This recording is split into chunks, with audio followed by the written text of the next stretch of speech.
Também você verifica se está entrando gente. Eu estou com ele aberto aqui. Pronto. 3, 2, 1. Já estamos aqui abertos ao público.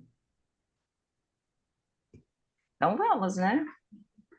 Olá, pessoal. Olá, Martinha. Bem-vindo. Olá! Que bom Bem-vindo! poder. Você também, né? Vamos fazer mais uma parceria juntos. Acho ótimo essa parceria. Mais um momento para a gente trocar ideia aqui na frente do povo. E quero também É, já dizer às pessoas que elas podem colocar, né, as suas perguntas, suas participações livremente aqui, para que nós possamos trocar ideias, conversar. Gente, eu estou isso. muito contente de poder estar aqui hoje.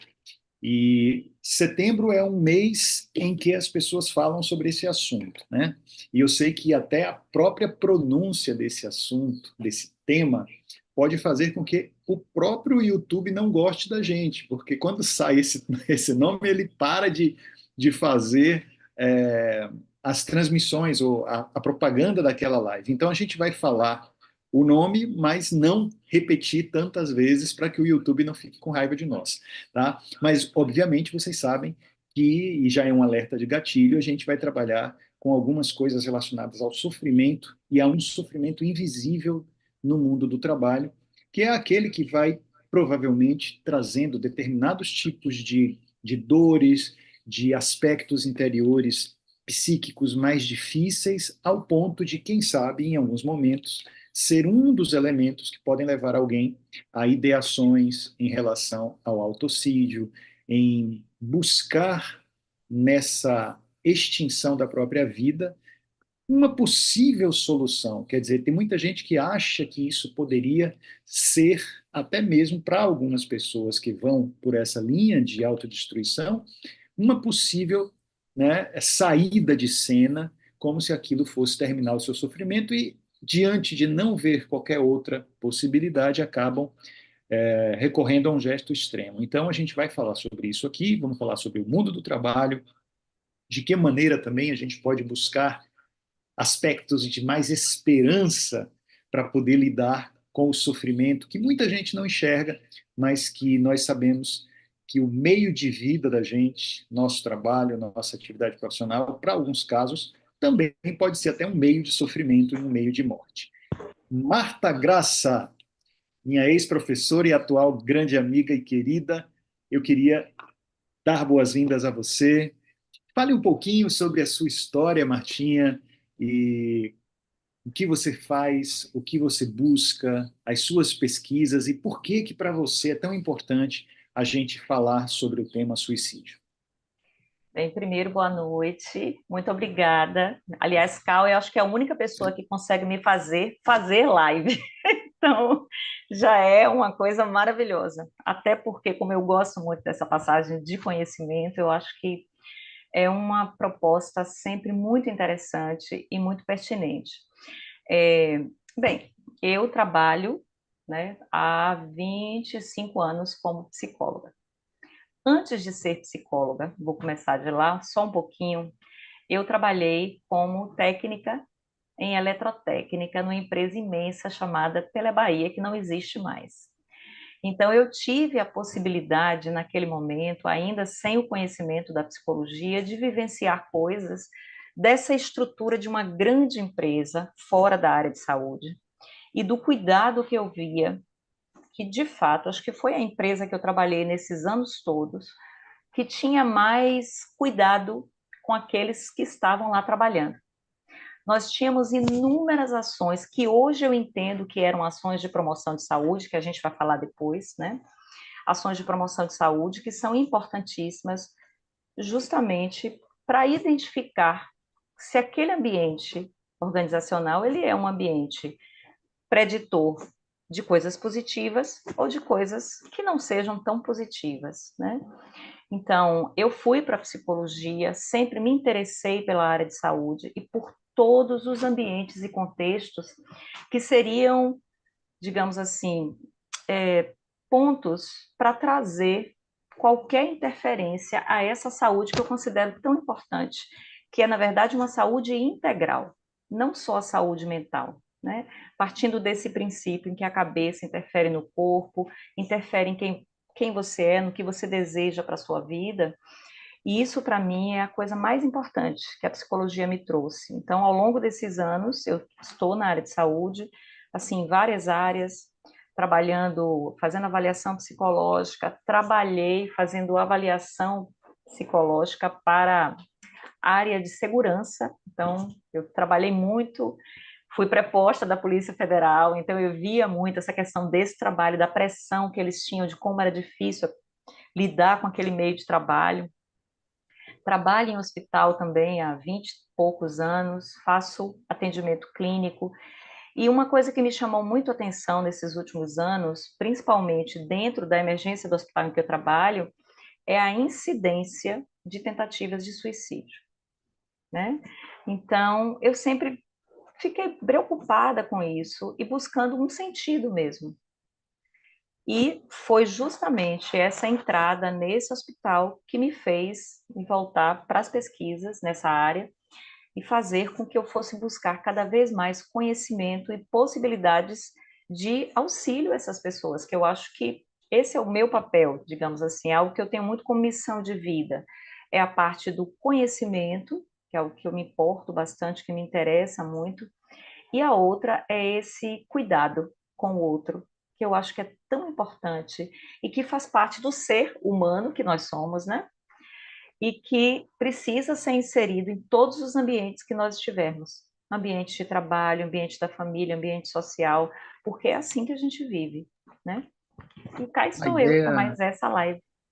é a ideia do bem-estar sendo um cuidado também das lideranças empresariais, da sociedade de um modo geral, e não apenas aquela perspectiva de que, olha, cada um é que cuide da sua saúde mental e pronto, cada um que cuide da sua Isso, realidade, da sua gestão emocional e isso. pronto.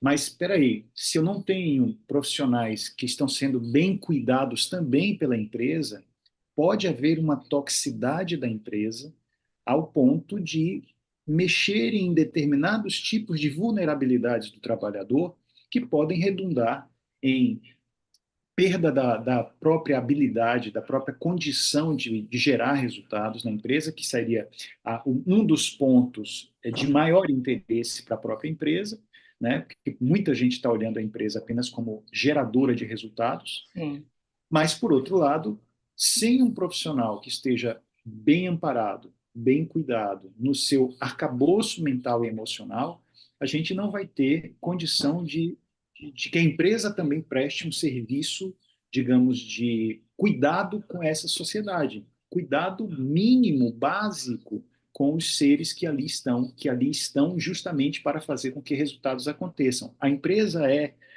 algo que só vai existir se o lucro acontecer, óbvio. sim. Por outro lado, não cuidar dos empregados, dos trabalhadores, dos colaboradores, pode ser algo muito, muito, muito delicado e não sustentável. E eu penso muito assim, Martinha, porque quando a gente fala sobre esse assunto, é muito comum que as pessoas foquem no colaborador, mas esqueçam do colaborador que também é líder.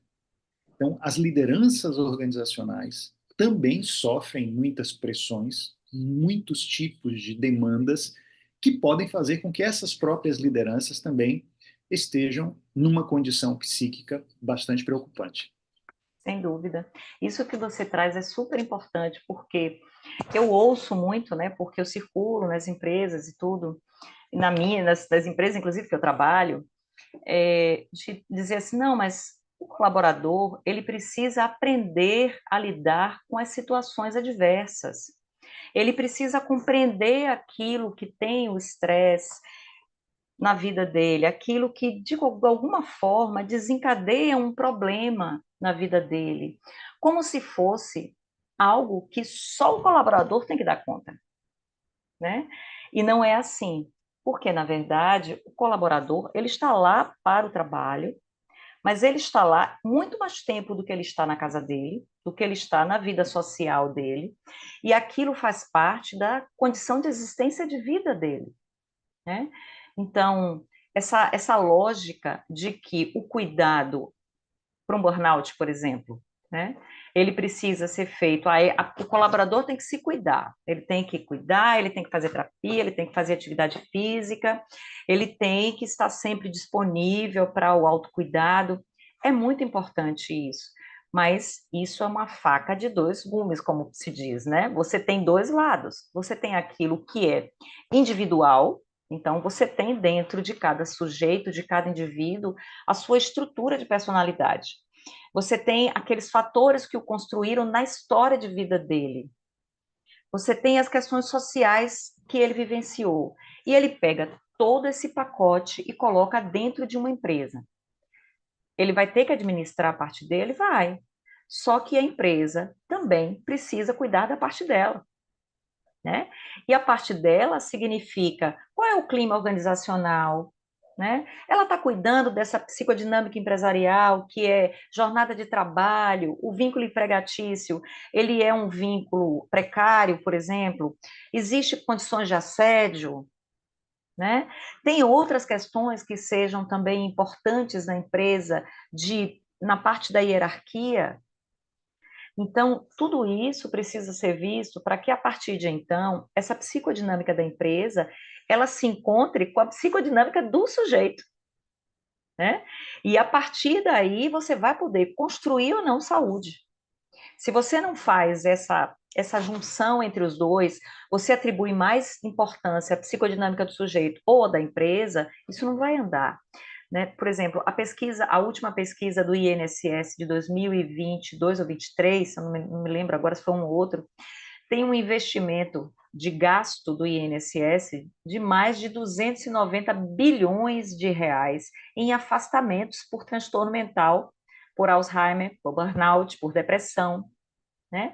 Então, a gente tem um custo, digamos assim, que não é nem um custo somente da empresa.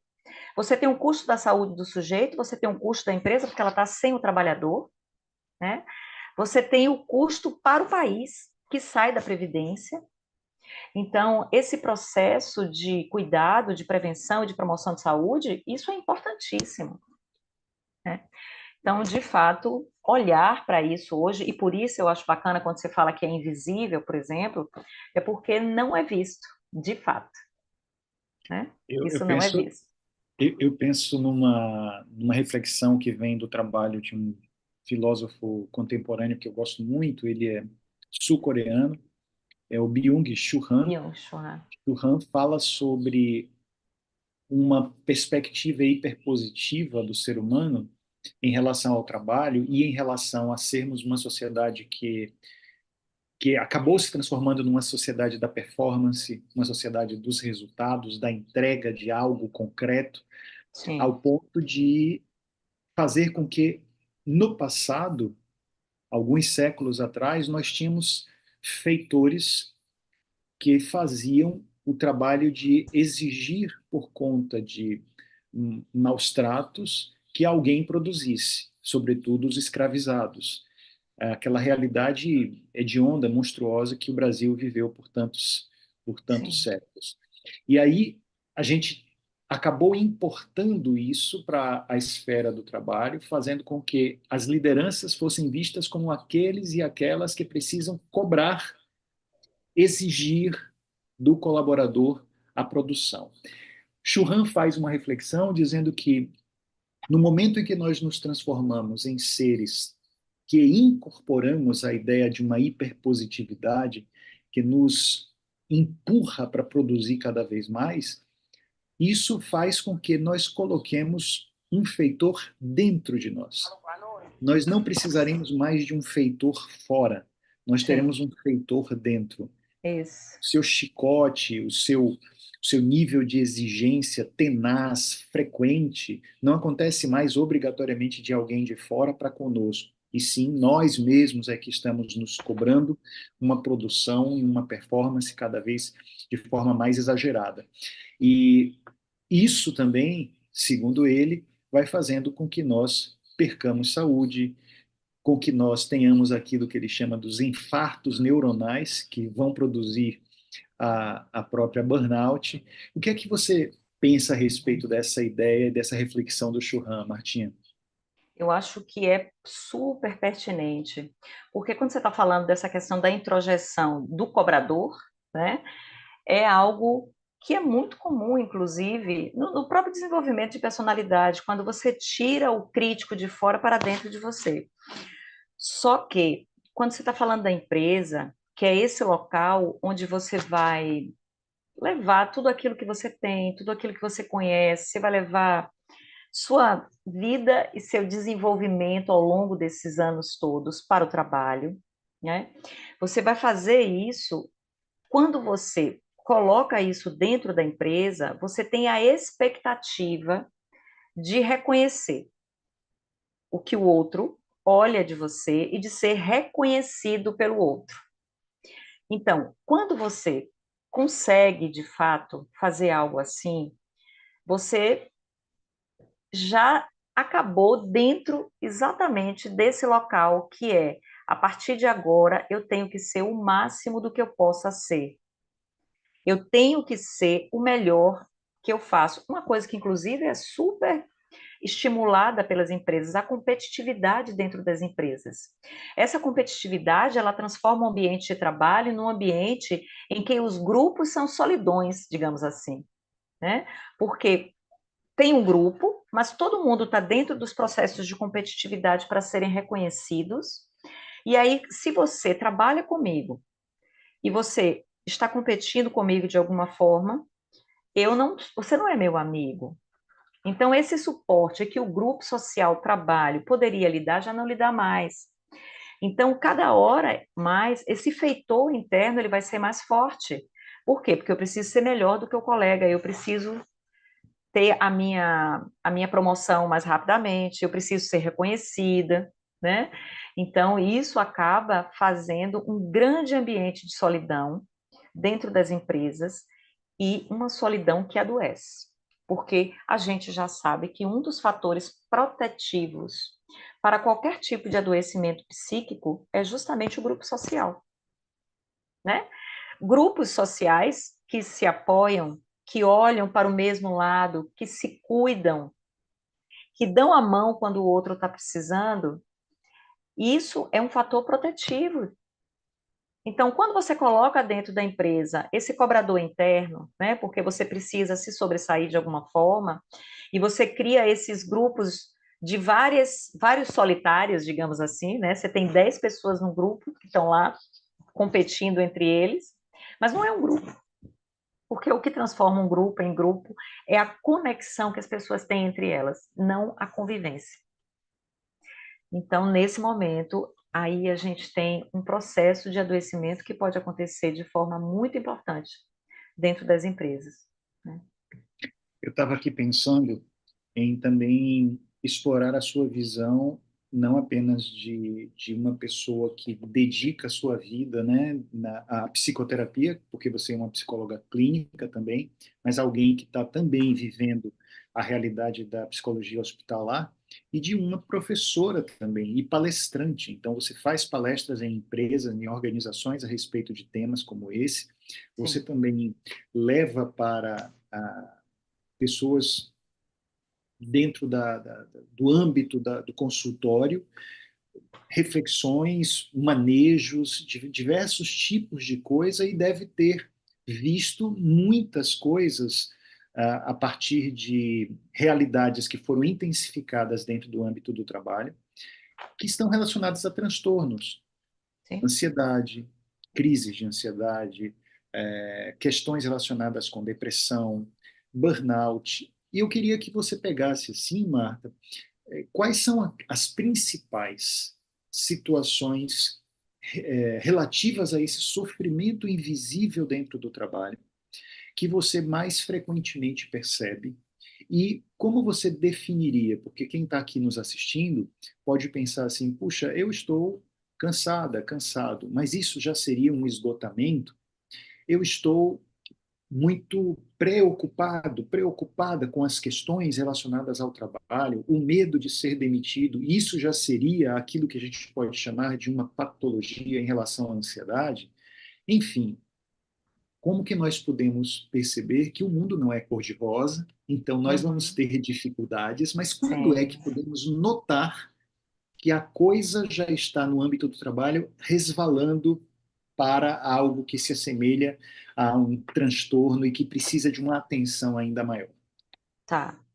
É, assim, eu acho que começando pela própria aceitação, digamos assim, do que está sentindo, né?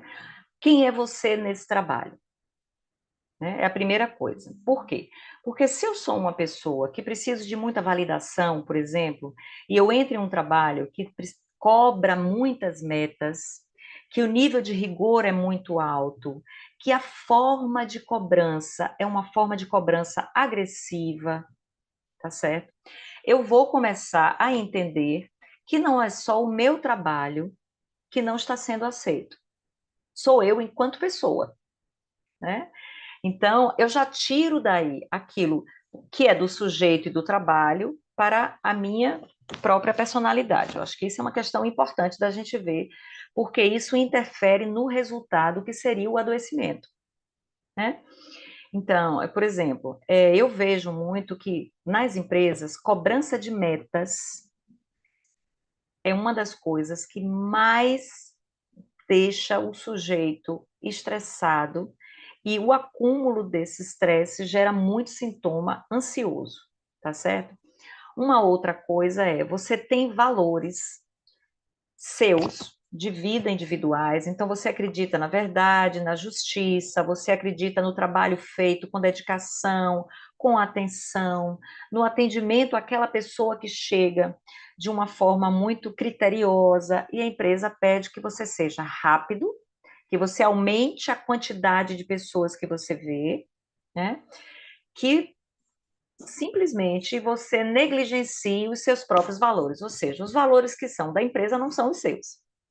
Então, o que que vai acontecer? À medida em que você começa a pensar e agir fora daquelas coisas que você acredita, o seu processo de adoecimento ele se intensifica.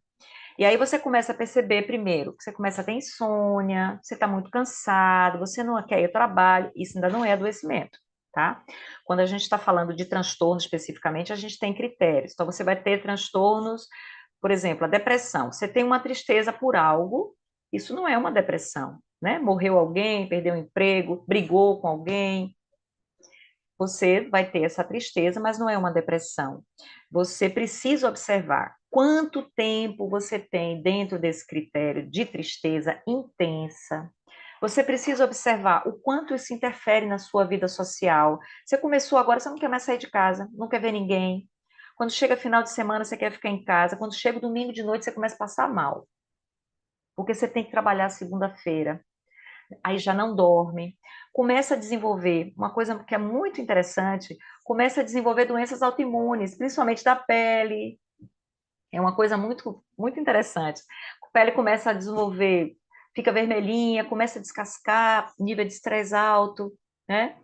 Então, a ansiedade é a mesma coisa. Quando você vai chegando, você pensa que vai para a empresa, você começa a ter, tenho colegas assim, de trabalho de vários lugares diferentes que se afastaram em algum momento, por exemplo, e quando pensava em retornar, tinha taquicardia, sudorese, não dormia, dor no peito, né? Gente, isso é claro que estamos falando de um transtorno instalado, tá certo?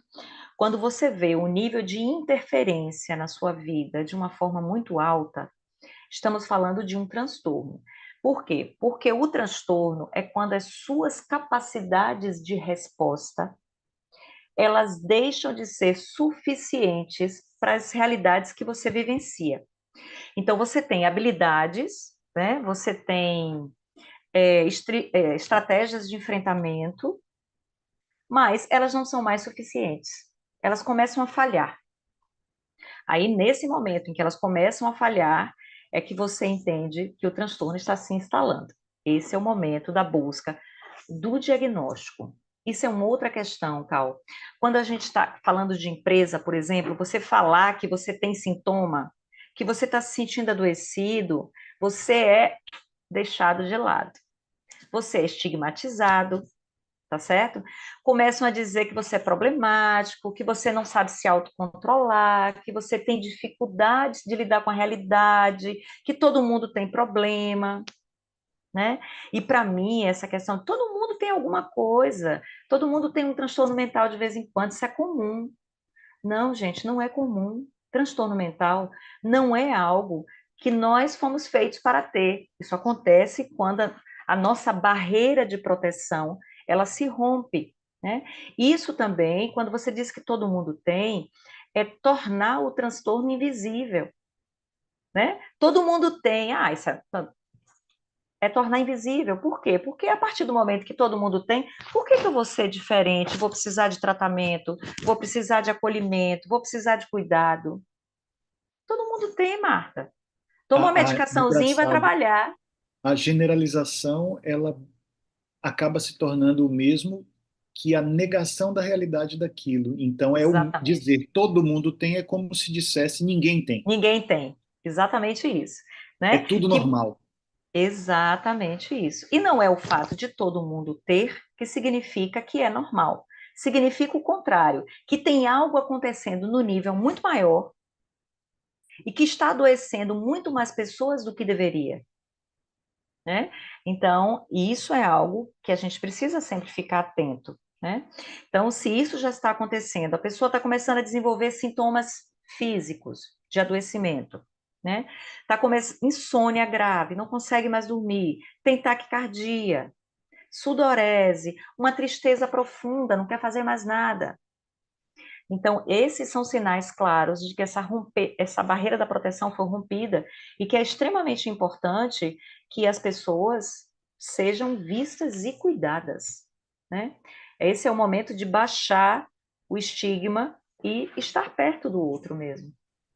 Recentemente viralizou, daqui a pouco eu vou pegar também uns comentários aqui do pessoal que já está bem ativo aqui no nosso chat. O pessoal continua mandando perguntas aí no chat, viu?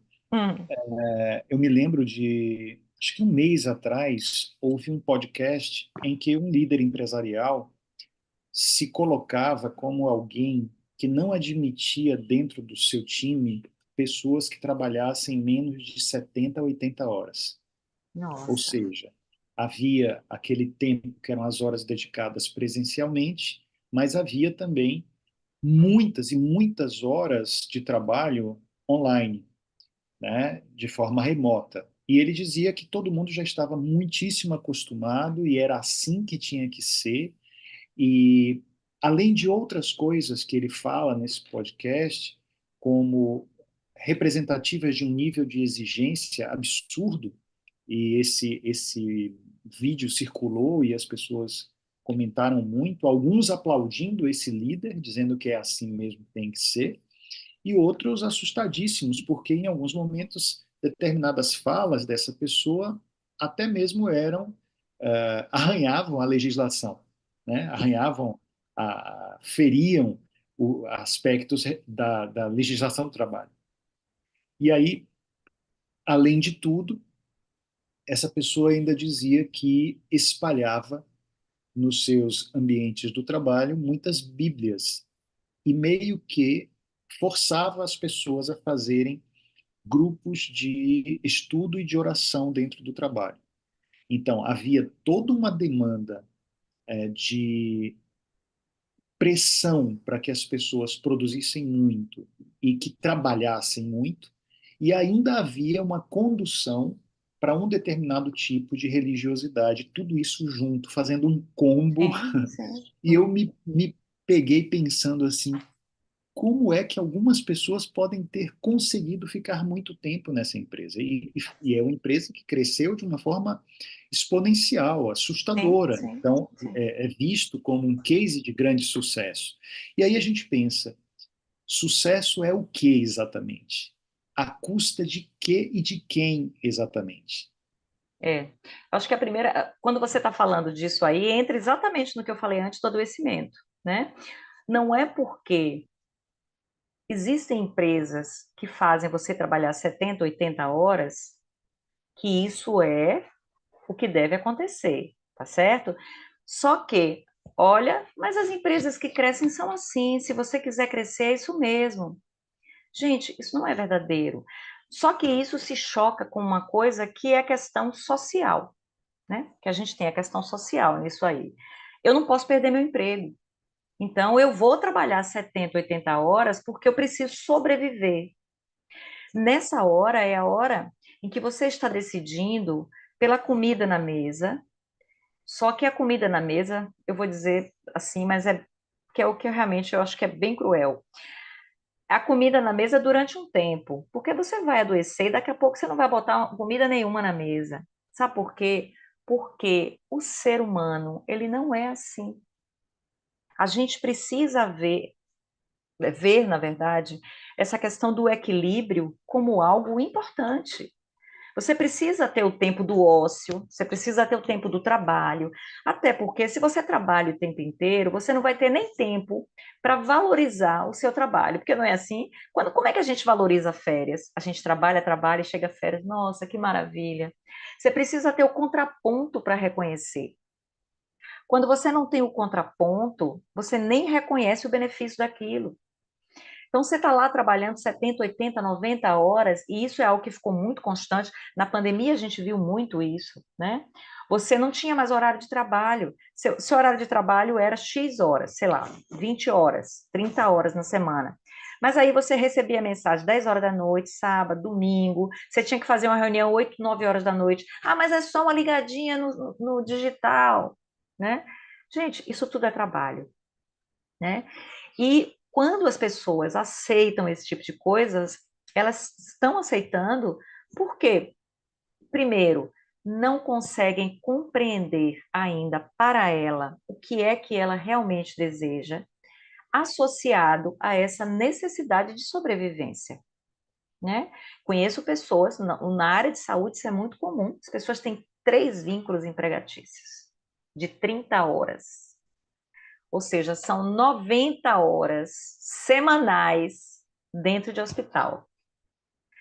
O que você acha que acontece com essas pessoas, né?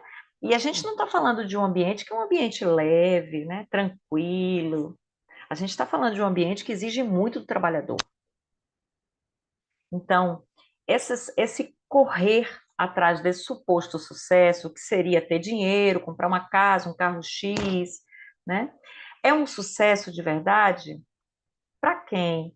Eu estou comprando para mim, eu estou comprando para mostrar, olha como eu tenho sucesso subir na vida, né? Mesmo que seja à custa do meu adoecimento, mesmo que seja à custa de algo difícil para mim, de perder meus relacionamentos, de não poder estar com ninguém mais, de não ter qualquer qualidade de vida, de você perguntar para a pessoa assim, dizer quem é que cuida de você, quem é que te dá o suporte quando você precisa, quem é que está perto de você. Aí a pessoa pensa, fala, nossa, ninguém. Como é que você vive assim, né? Então, o ser humano acho que precisa voltar para a casa dele, que é dentro dele. A primeira coisa que a gente precisa fazer é voltar para casa, né? Esse é um pensamento humanista importantíssimo, né? De olhar É, o que é que onde eu vivo dentro de mim, né? isso. Então, é uma perspectiva muito, muito, muito importante. Martinha, já temos aqui beijos das pessoas para você. Tem aqui Ah, uma pessoa que eu acredito que assina como a empresa dela, Amaranto Sabores, dizendo que você é uma terapeuta maravilhosa, que tem muita paciência com ela. Ritinha Amaro mandou boa noite aqui para gente, muitos boa noite. É, tem aqui a Luciene que está mandando também um abraço aqui. Opa, dos tempos que eu fazia algumas aulas para supervisores na Universidade Petrobras. Um beijo, ai, querido. Bacana. Temos aqui também uma observação, uma participação da Vesna, ela falando a respeito de quando que problemas de trabalho acabam nos afetando seriamente e finalmente se transformando em alguns transtornos como depressão e ansiedade, afetando nossa saúde. Então, o que que ela está dizendo? Que, de repente, algumas situações do trabalho podem ir aos poucos gerando determinados tipos de condições predisponentes para o sim, transtorno. Faz sentido, Martinha? em parte. Porque, assim, quando a gente está pensando no desenvolvimento de um transtorno, a gente não tem um único, né, disparador, digamos assim. Ela tem, digamos que ela vivencia uma situação de trabalho e vai, aquelas coisas vão se acumulando. Mas ela tem, lembra quando eu falei da psicodinâmica da empresa que se junta à psicodinâmica do sujeito, né? Para que aquele momento de trabalho, ele, ou anos seguidos, semanas, meses, independe, né? Vai depender da minha tolerância, digamos assim, precisa reverberar de alguma forma com quem eu sou na minha psicodinâmica. Então, eu tenho uma necessidade de validação, como eu falei antes, né? Então, o trabalho, ele representa tudo para mim. Eu não tenho outras pessoas fora que digam, ei, calma aí, você precisa se cuidar um pouco mais, essa empresa está abusando de você, por exemplo, né? Você está trabalhando tempo demais, precisa dar alguns limites.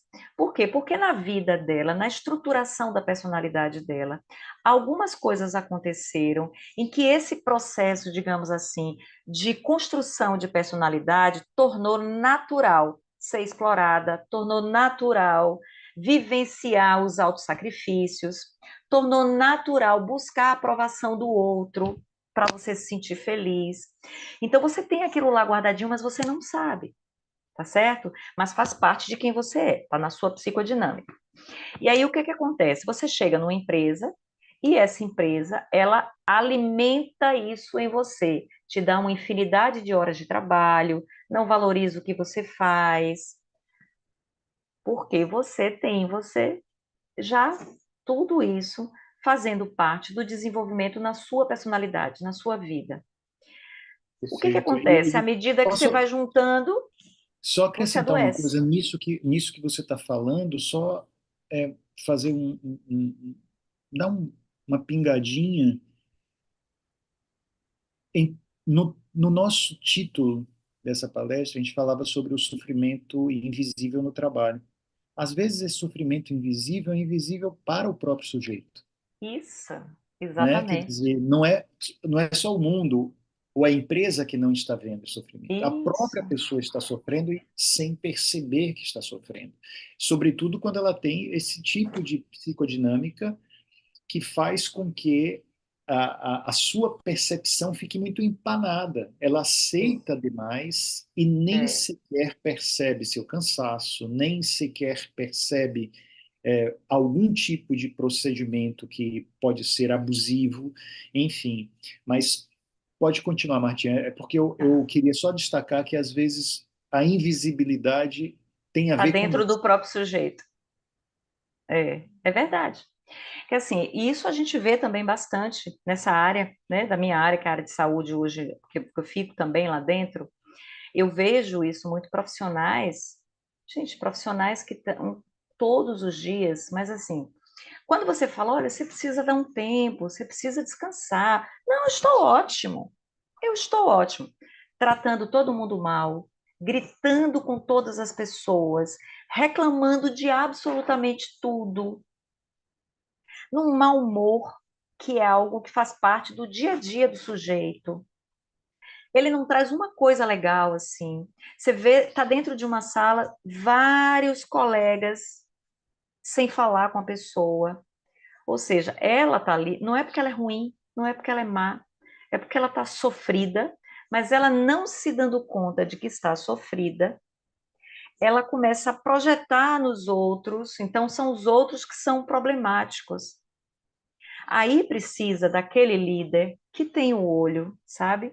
Que tem o olho para além das tarefas. Que ele diga: vem cá, vamos pensar o seguinte: não teve discussão com fulano, ciclano, ciclano, ciclano? Teve. Quem era a única pessoa comum nas discussões? Era você. Aí a pessoa vai pensar: é mesmo? O que será que está acontecendo? Né?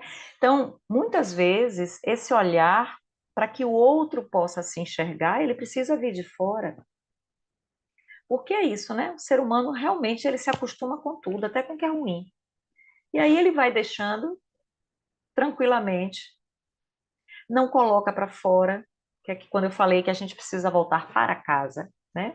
A gente precisa voltar para casa no sentido de saber quem somos, quais são as nossas emoções, como nós vivenciamos elas. Todas as emoções precisam ser vivenciadas. Não tem emoção boa, emoção ruim. Tem emoção que ora é funcional, ora é disfuncional, né? Mas a gente precisa colocar todas para fora e entender, acima de tudo, que ela é transitória. Se eu estou com raiva, ou se eu estou triste, eu preciso entender que a minha raiva não vai durar a vida toda, que a minha tristeza não vai durar a vida toda. Porque se eu começar a entender que as emoções não são transitórias, o que vai acontecer é que essa inflexibilidade psicológica, ó, eu estou ali, eu estou triste, estou triste, estou triste, eu vou desencadear um adoecimento bastante grave lá na frente, que pode ser uma série de coisas, né? Sim.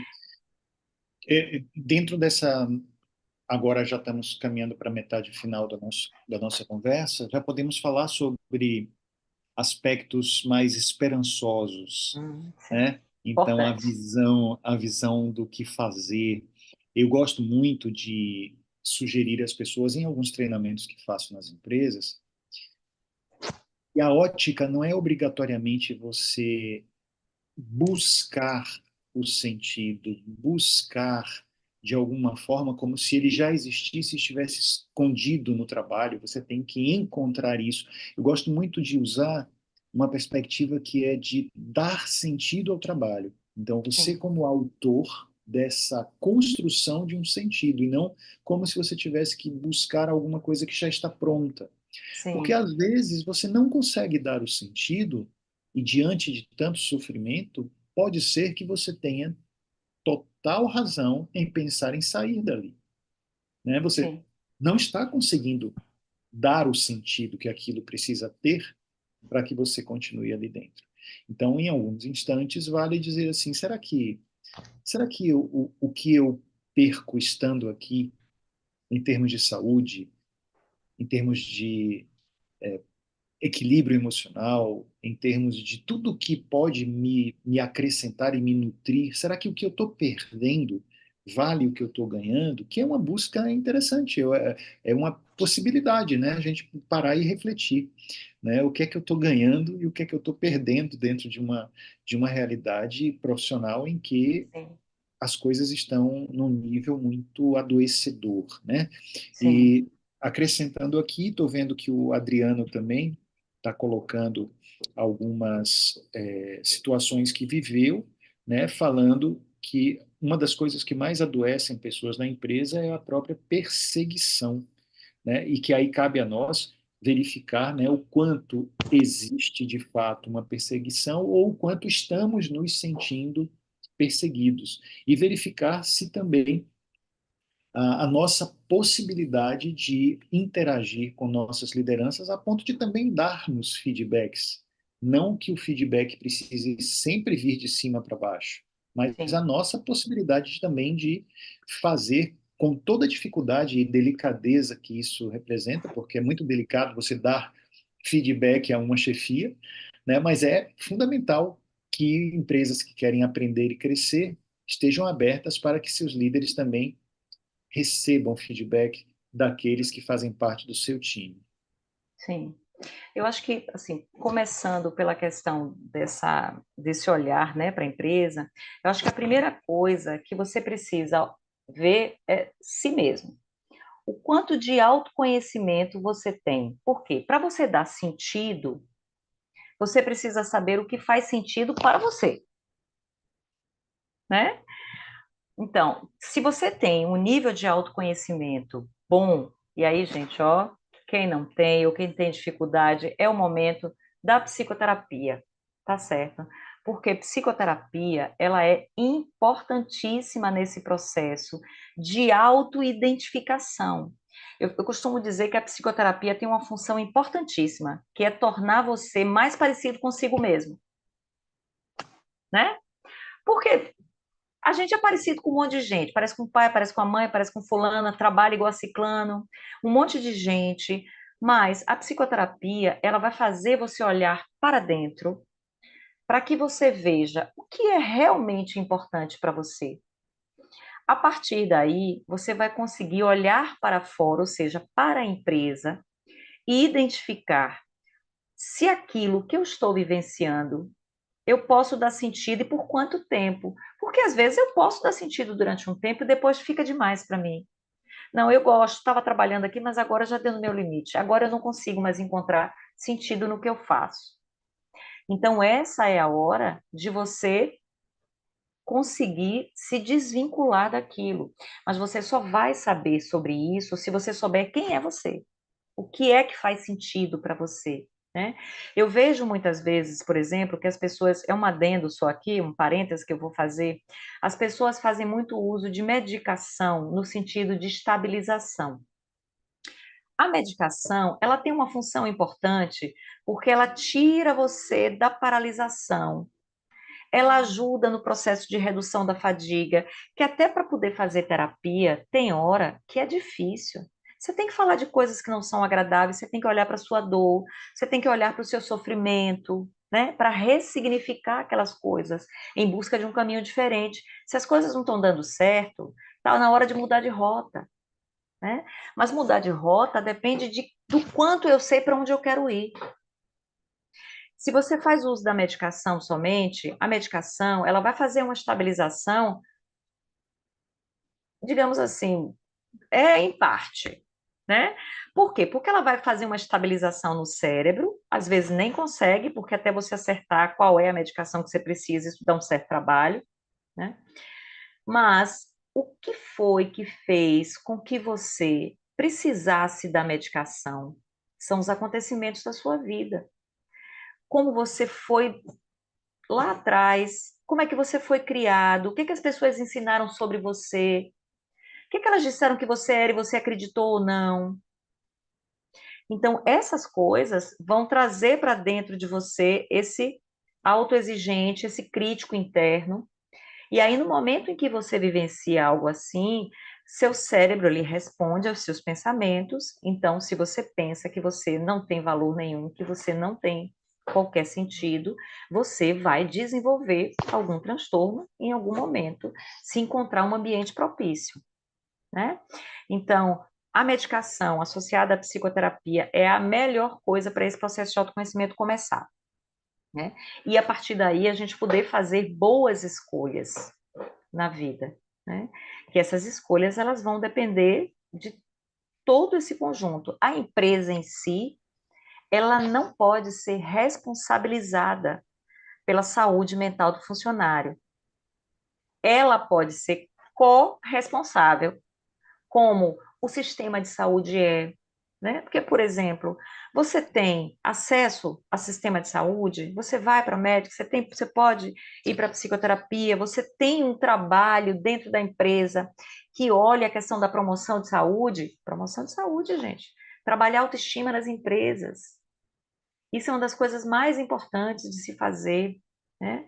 E aí a autoestima do colaborador que está lá fazendo o dia a dia, do colaborador líder, que ele não deixa de ser um colaborador, com muito mais pressão do que o outro, porque ele só está repassando na escadinha a pressão que ele tem. Normalmente é assim, né? Então, todo mundo precisa desse olhar para dentro de si para poder fazer as escolhas certas, escolher o direcionamento correto antes ou, já que adoeceu, para tratar da forma correta. Eu Né? penso em como que a gente também, dentro da ótica, né, de um mês que é tão simbólico, o Setembro Amarelo, e que traz reflexões sobre sentido de vida, trabalho, perda do sentido de vida por conta de trabalho também.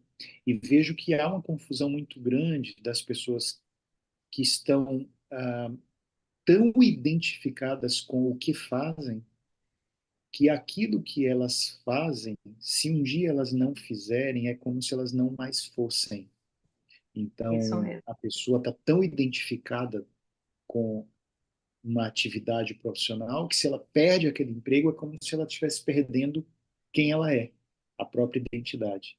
Ou aquilo que diz respeito a não conseguir fazer mais da forma como gostaria, é como se ela estivesse também arranhando a sua autoestima.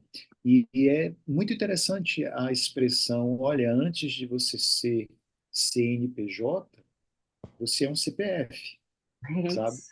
Antes de você ser aquela pessoa que veste a camisa da empresa, lembre que você é uma pessoa dentro dessa camisa e que você precisa olhar para si. Então, a sua preocupação em colocar esse ponto, eu acho muito válida, eu acho que a gente precisa estar muito atento. E aí, Martinha, a gente estava conversando desde ontem a respeito das reflexões sobre o Setembro Amarelo, né?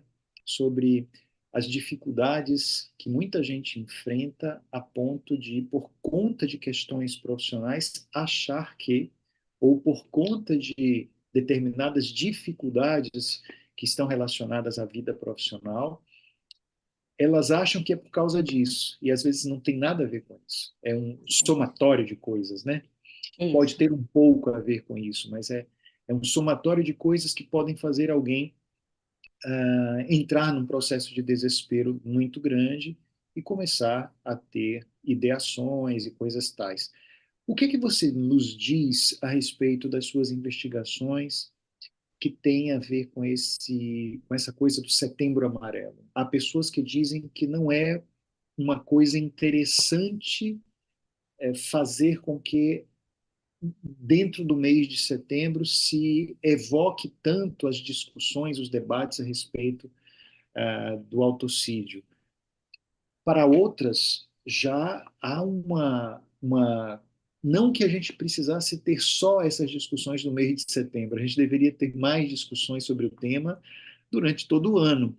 Sim. Mas, e dentro do âmbito do trabalho, o mês de setembro, o Setembro Amarelo, que para muitas organizações é motivo de eventos, motivo de debate, motivo de palestras, eventos de esclarecimento. O que que a gente pode dizer, dentro da sua experiência, é uma coisa boa, é uma coisa problemática ter o Setembro Amarelo como um momento para se falar tanto a respeito do autocídio? Essa é uma reflexão bem importante, e assim, e tem alguns artigos, inclusive, que colocam em dúvida a validade da campanha, né? Uma coisa nós sabemos, né? O entendimento do suicídio, ele é um pedido de socorro, né? É o momento em que você entra completamente na, na inflexibilidade psicológica e aquela é a única resposta que a pessoa consegue enxergar, tá certo? Então, nesse momento, se você tem os olhos voltados para isso, por exemplo, num setembro amarelo, os olhos estão voltados para isso, né? Para auxiliar essas pessoas. Então, a possibilidade do pedido de ajuda, digamos assim, pode ser vista de uma forma mais ampla. Isso é uma questão, tá certo? Agora, eu particularmente entendo que essa é uma área que precisa de política pública e campanha não é política pública, tá certo, gente? Política pública é, se eu entendo a ponta, o Setembro Amarelo, como sendo a resposta, a ponta, o que que eu tenho que tratar? É a ponta? Não, eu tenho que tratar o que me leva, o caminho que me leva até lá. O caminho que me leva até lá é saúde integral, é saúde existencial, é saúde mental, entendeu? É você dar aos sujeitos, de uma maneira geral, a possibilidade de entender o que acontece dentro de si, onde é que dói, o que está acontecendo com sua vida, por que, que o trabalho se tornou 100% da sua existência, porque só aquilo deu visibilidade provavelmente a você. Você não conseguiu ter visibilidade sobre quem você é em mais nada. Então você se agarra como uma âncora. Então, olhar para além disso, desse significado dentro do trabalho, e olhar o Setembro Amarelo, para mim, ele precisa ser reformulado, parar com esse negócio da gente ficar falando só no resultado, né? Porque o resultado pode ser uma tentativa, o resultado pode ser uma depressão, pode ser uma ansiedade, pode ser uma série de coisas desse caminho, tá certo? Do caminho que está sendo trilhado. Então, o olho precisa ser para o cuidado do dia a dia, ou seja, precisamos identificar o que adoece as pessoas e tratar isso de janeiro a dezembro, né? No momento de um setembro amarelo, por exemplo, qual seria a campanha?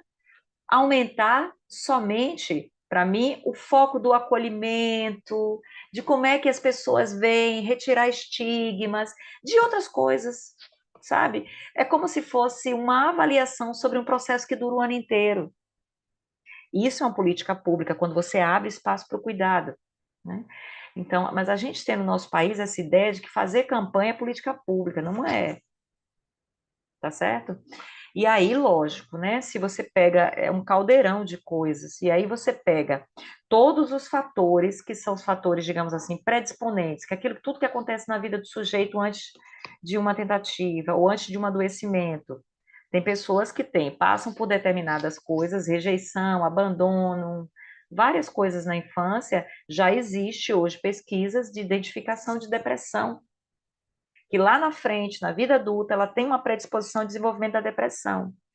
Então, como a depressão, todos os outros, né? Então, o Setembro Amarelo, para mim, ele precisa ser reformulado, né? Porque eu entendo que é um pedido de socorro, mas a gente não vai olhar para o pedido somente de socorro. A gente precisa olhar para o caminho. A gente precisa ver o que nós podemos fazer todos os dias, né? Para que essas pessoas que estão ao nosso lado, a gente sabe se do lado da gente tem alguém hoje que está deprimido, que está no nível de ansiedade altíssima, né? Alguém que está sofrendo com sofrimento psíquico intenso. Muitas vezes a gente nem se dá conta, convivem com a gente não se dá conta, né? Como é que a gente vai querer fazer prevenção no setembro, se a gente nem está olhando para os vizinhos para saber o que está acontecendo com eles? Né? A invisibilidade do sofrimento alheio é algo fortíssimo e dentro do âmbito do trabalho ainda maior, porque é como Isso, se nós não estamos aqui para olhar quem sofre, nós estamos aqui para produzir, nós estamos aqui para criar isso, resultado. Como é que a gente vai ficar agora atento, atenta ao que o colega está vivendo, ao que o colaborador está vivendo? Não, esse não é o espaço para isso, pois né? é. E, a, Mas e a é, gente né? e a gente está falando de humanos, né? Vivendo e Exatamente. convivendo. Então, tem aqui mais uma fala, uma participação do Adriano, ele falando sobre a ideia de que as empresas sim podem ser responsabilizadas quando já têm conhecimento de que um ambiente que produzem é tóxico e mesmo assim nada fazem, elas se tornam também responsáveis. E eu até Também acrescentaria, Adriano, responsáveis. a É, fala que você já tinha trazido, né, que a empresa é corresponsável. corresponsável. Ela pode ser aquela que está desatenta a algo que precisava Isso, estar isso. observando com muito É. cuidado, né? Tanto que dentro das empresas hoje, algumas empresas têm começado a compreender que quando os colaboradores são cuidados, a produtividade é maior. É o contrário, né?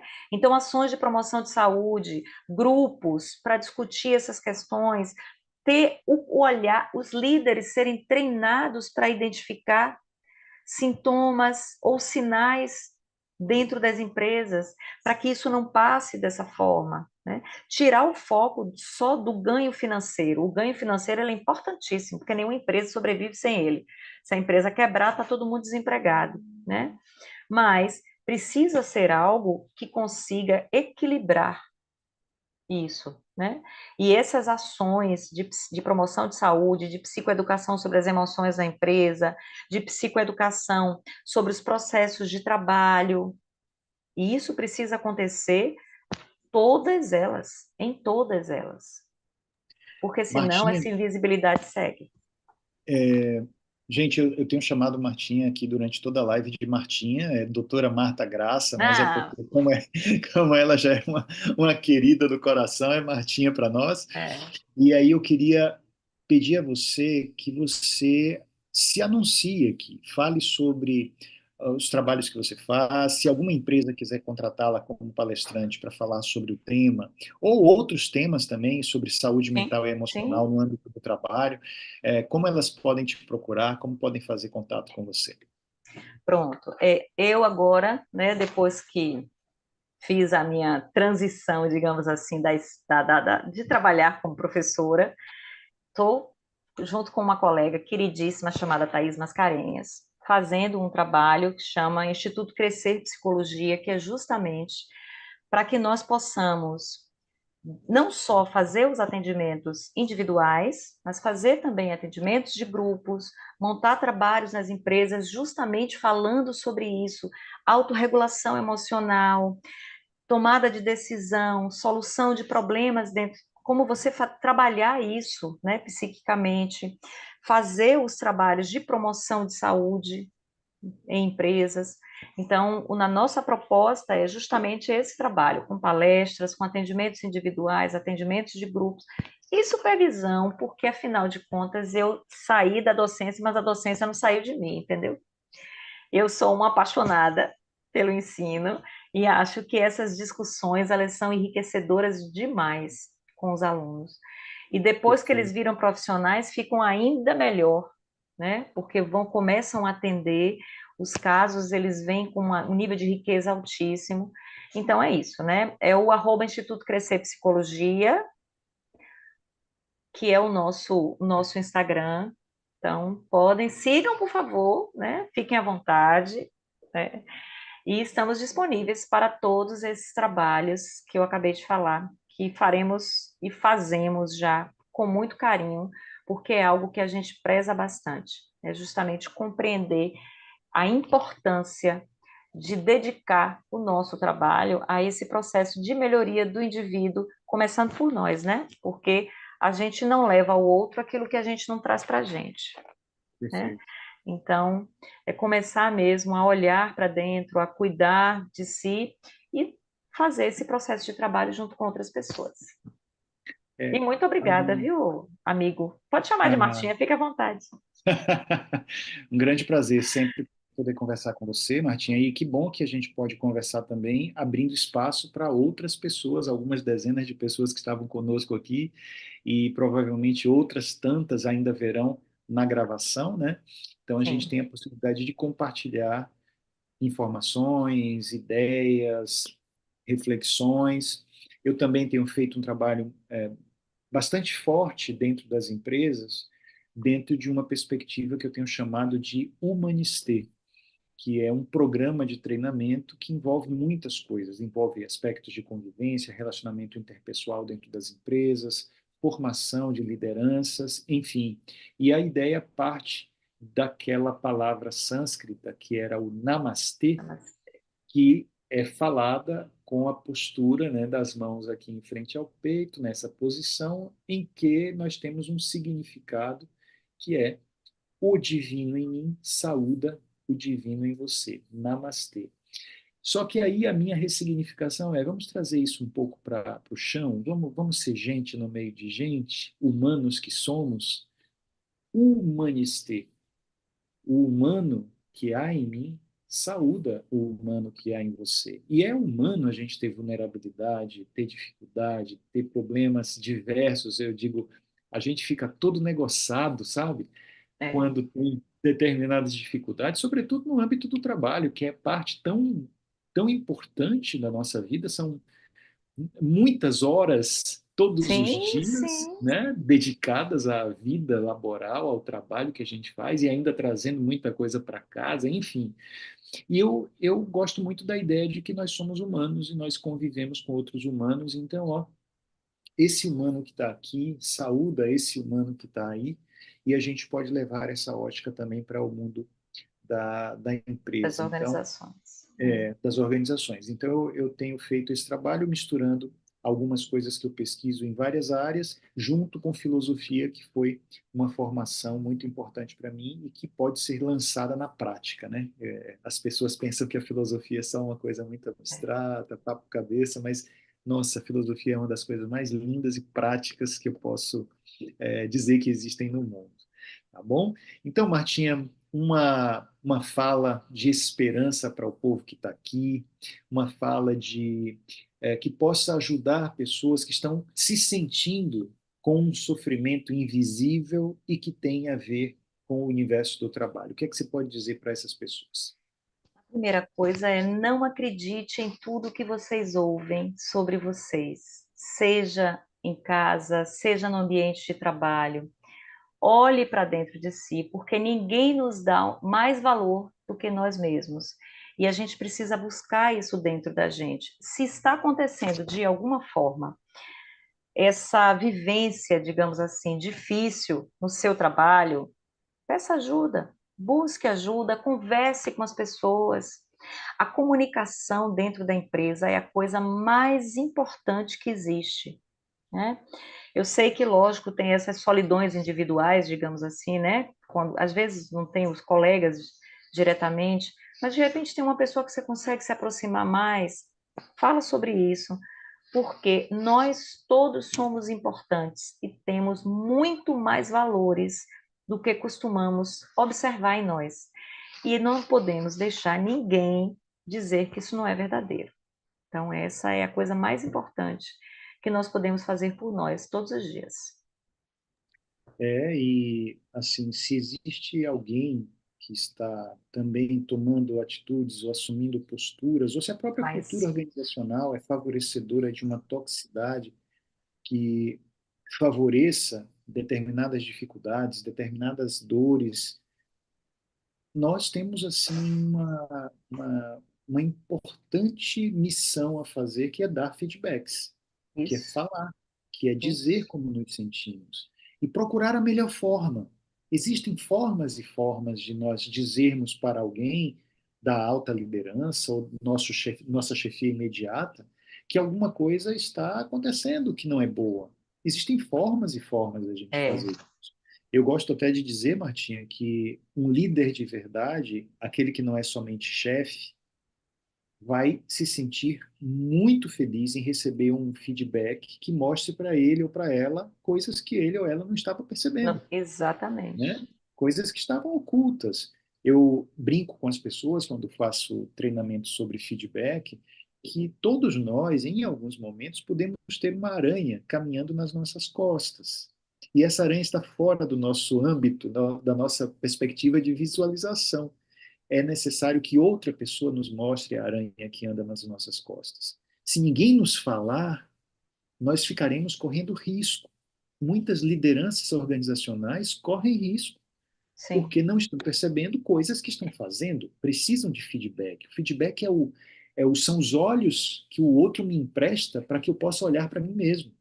Então, há muitas coisas que podem ser ditas, sobretudo você que está vivendo alguma situação difícil, que tal começar a abrir espaço para conversar, para expor e, logicamente, pedir ajuda a respeito daquilo que está acontecendo no âmbito da organização, tá? isso. Lógico que não há dicas infalíveis, não há orientações infalíveis, somos todos Não. humanos. Eu gosto de dizer assim, gente, eu vou dar para vocês dicas falíveis sobre o que fazer numa situação como essa.